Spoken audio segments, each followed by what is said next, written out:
Hello, everyone. Yeah, there's still more complication with Bayonetta, so I'll jump into the next LP whenever I can.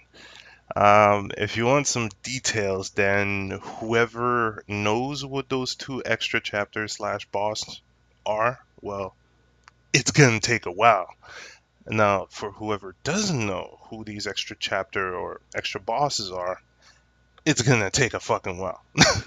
So, seriously, I thought I could do this in one sitting, one afternoon recording, and the game said no. The game said no. Anyway, now for some more, some more QTE, some QuickTime talk. I wanted to talk about the whole Phil Phish thing. Fez2 canceled. And for whoever doesn't know, Phil Phish is this one guy that, well, one out of two person working on this game that was called Fez. Game came out, a lot of people loved it. I couldn't even play it because it's on Xbox 360. I'm not even sure if there's a PC version or else I skipped out anyway. So this guy recently announced that he was quitting the game industry. Um, I have absolutely no real clue on the entire. Okay, from what I hear, he wow, how this is a tad bit difficult to go about this. Basically, there was a show on Game Trailer called what's the name? What's the name of that show? Ah, it's a talk show. Okay, it's a talk show. They have a podcast. They talk about recent events. The hosts, somewhat, douchebags to a certain degree, or they're just keeping it real. So anyway, on that show, a specific person called Marcus Beer, the annoyed gamer, opened opened fire on Phil Fish. Someone calling him a hipster, being too big-headed, yada yada yada. And then after that, on Twitter, Phil Fish just went, "Well, I'm quitting. I'm done. I'm done with the game industry and all that." So basically, Phil Fish canceled Fez2, and he's quitting the game industry. Now, personally, I never really liked him. Ever since there was this one time during a talk, during a convention, he bluntly came out when he was asked whether your Japanese game inspire or what inspires you from Japanese games when it came to making Fez.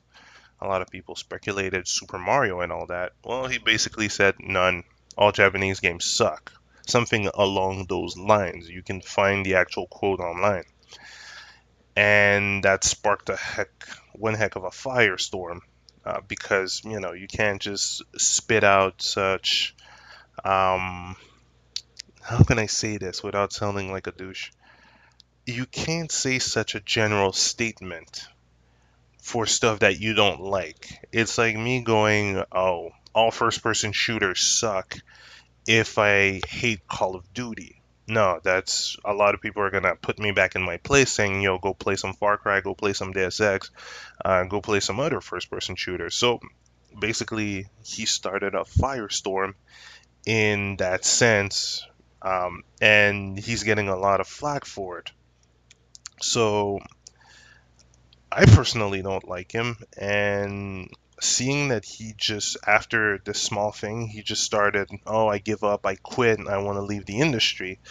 Well, now I'm kind of wondering, why were you doing this in the first place? Were you doing it for the love of the game, or were you doing it for, PR or fame? Because seriously, there's been many other game developers, industry speakers, or industry workers that have received far worse.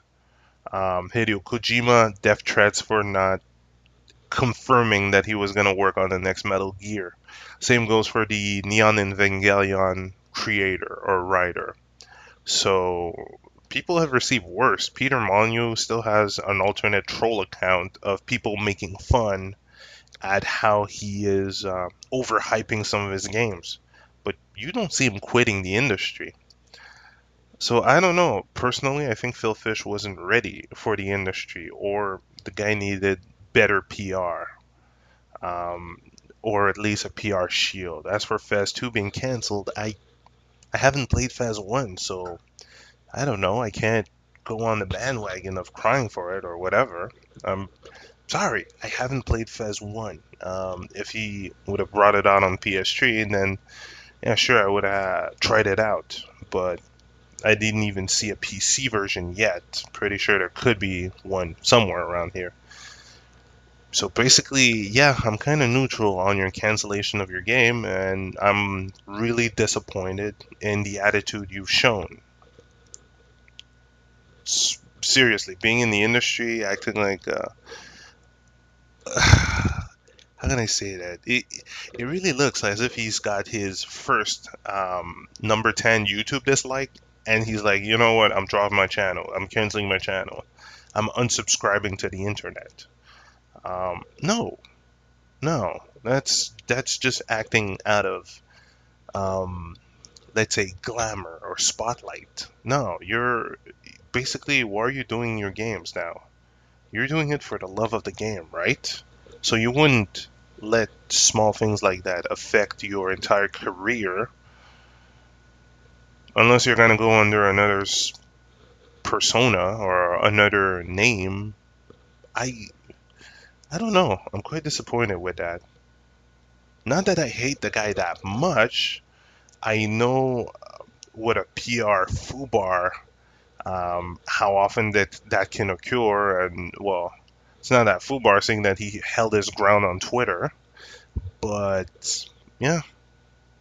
So that's the whole thing. Fez 2 canceled until whenever. Phil Phish retiring from the game industry so soon too.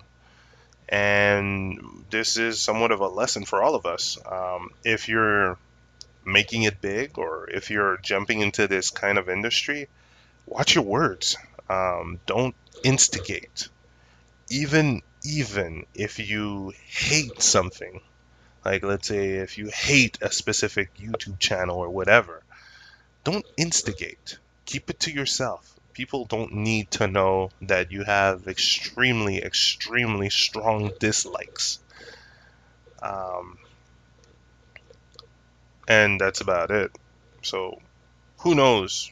We'll wait and see. As for Bayonetta, well, it's gonna take time. So, let me just begin the other LP before everything grows too stale. And seeing that I'm into hack and slash, I'll keep to something a bit more up to date, and I'll pull out an unexpected card. Anyway, thanks for the support. Let's continue. Later, guys.